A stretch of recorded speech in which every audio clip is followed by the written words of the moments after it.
erakusketa honen helburua da arnasguneak, daukaten garrantzia jabetzia, zer diran azaltzia, eta azkeneko urteetan arnasguneek, guk udalerri euskaldunak esaten diagunek, izan duten bilakaera aztertzia eta gainera ze faktorek eragin duten ikustia.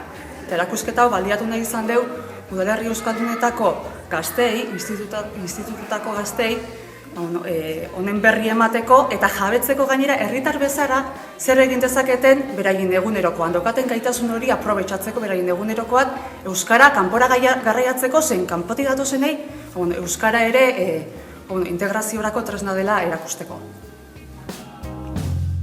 Euskal Herrian euskara.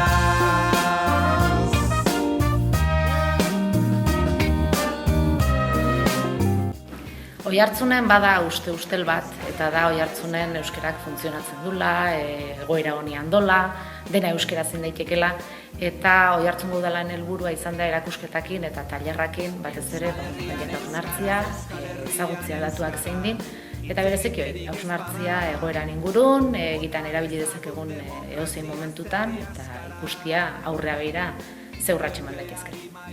Usteko bezain odol galduak ez gara, hizkuntza gabe zaira zuen nola irtengo naizen plazara.